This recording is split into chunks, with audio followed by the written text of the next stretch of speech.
Sometimes things don't go according to plan.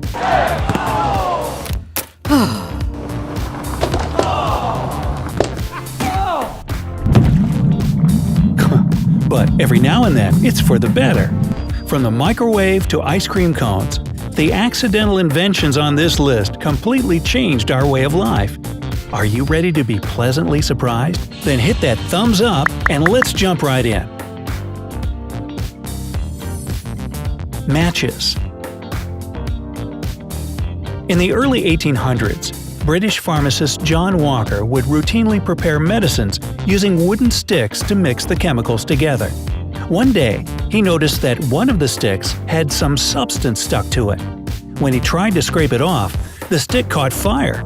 And that's how he came upon this brilliant idea to make life easier in the world with no electricity. He started making and selling these cardboard matches, which he later replaced with 3-inch wooden sticks, accompanied by a piece of sandpaper to light them. Walker humbly decided not to patent his invention because he believed it would be easier for him to benefit humanity this way. Matches soon became popular all over the world and are still a useful commodity today. Teflon. American scientist Roy J. Plunkett was doing research for the company DuPont with the goal of finding a way to make their fridges safer by replacing the hazardous refrigerant Freon with something else.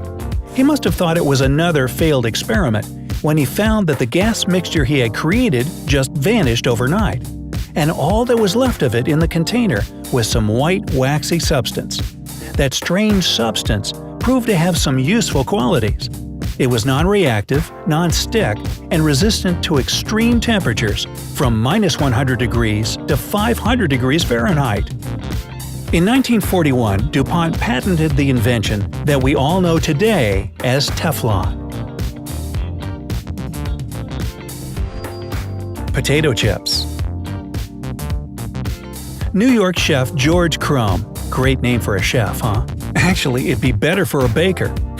Anyway, Chef Crumb got a lot of customer complaints that his fries weren't crispy enough.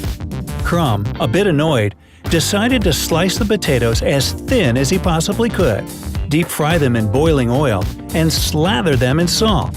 That ought to show him, he probably thought. But to his surprise, people went crazy for the new recipe. Potato chips have changed a lot since 1853.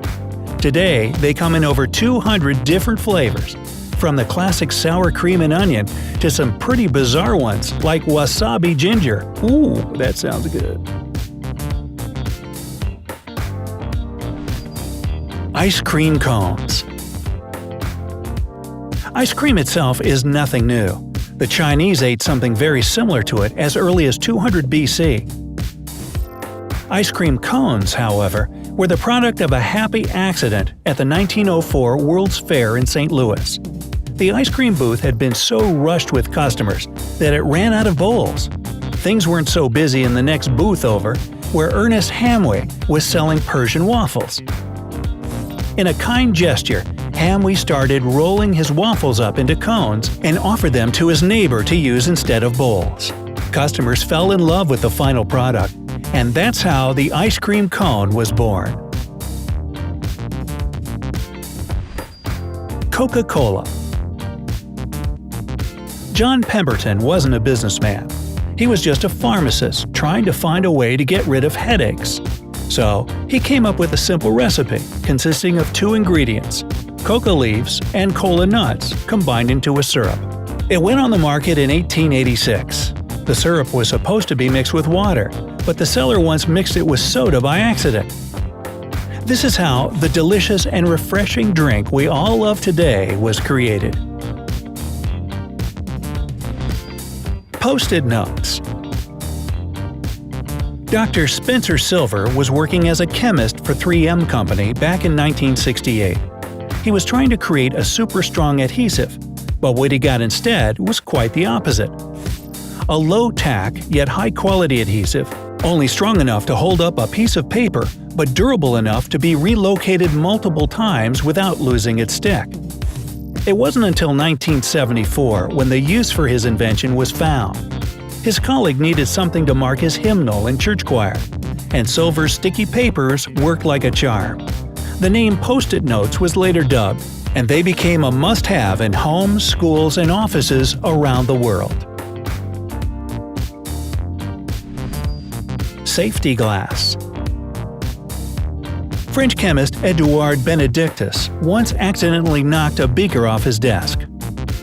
To his surprise, it didn't shatter into pieces, but just cracked throughout. He couldn't figure out why until he noticed that the beaker had a thin film of liquid plastic in it left over from a previous experiment. And this is how shatterproof glass was invented. Vulcanized rubber. No, it was not invented by Mr. Spock. A young scientist named Charles Goodyear was trying to improve the quality of rubber, which wasn't so durable in the 19th century. Goodyear was experimenting and mixing raw resin with salt, pepper, sugar, sand, castor oil, and even soup in an attempt to find the perfect combination. Sounds like he was really trying to invent lunch. Anyway, one day he decided to see what would happen if he mixed the rubber with magnesia, lime, and nitric acid. Again, failure. But once the rubber was mixed with sulfur and accidentally dropped on a hot surface, it worked. The scientists invented vulcanized rubber that's now used to produce just about everything, from basketballs to car tires. Plastic. Before we had plastic, there was shellac.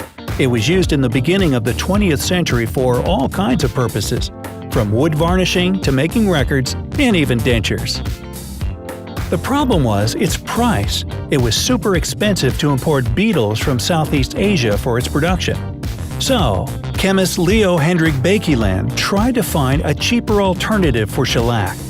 During his experimentation, he happened to come up with something even more useful. The new mixture was a moldable material able to resist extremely high temperatures. We all know it as plastic. Antidepressants. The first antidepressant was discovered in 1957 and was supposed to be a cure for tuberculosis. Its creators noticed that, while not doing much to fix the disease, it did help lift the patient's mood. And we still use this medicine to treat the symptoms of depression today. Implantable pacemaker. Wilson Greatbatch was trying to create a device that would simply record the human heartbeat. He added the wrong electronic component by mistake, which made the product recreate the heart's rhythm. This pacemaker was successfully implanted in the first human in 1960 and has been saving lives ever since. Antibiotics. Scottish scientist Alexander Fleming's laboratory was always a mess. Beakers and papers all over the floor, a desk full of petri dishes with different kinds of bacteria. One day, the scientists found mold in one of the petri dishes containing the Staphylococci bacteria. The mold had formed a sterile shield around itself, killing the bacteria in the dish. Fleming, intrigued, decided to further study the properties of this fungus. He received a Nobel Prize for the discovery of penicillin in 1945. X-rays. When Wilhelm Röntgen unintentionally put his hand in front of an electron beam tube back in 1895, it fell off. No, not really, but he immediately saw an image of his hand on a photographic plate.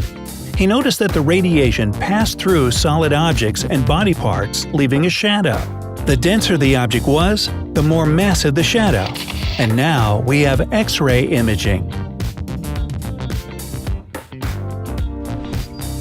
Superglue. In 1942, Kodak researcher Harry Coover was working on a transparent plastic for gun sights when he accidentally created an extremely adhesive substance that stuck to just about anything. While working on another research project sometime later, the adhesive again proved too sticky. Seeing this as both a unique and useful discovery, In 1958, Kodak patented this superglue we all have a love-hate relationship with today. Microwave oven. The next time you're heating up a meal or some popcorn in a matter of seconds, don't forget to thank Percy Spencer. Back in his day, microwaves, not the kitchen appliance but the waves themselves, were used in radar. But one day, Spencer, a Navy radar specialist working for Raytheon, was standing near a microwave-emitting magnetron and noticed that the bar of chocolate in his pocket had turned into a sticky mess. And this is how the microwave oven was invented in 1945. So, which of the stories do you think is the coolest? Let us know in the comments below. If you found this video useful, give it a like and share it with your friends. Subscribe to our channel so you don't miss any of our great updates coming soon. And stay with us on the bright side.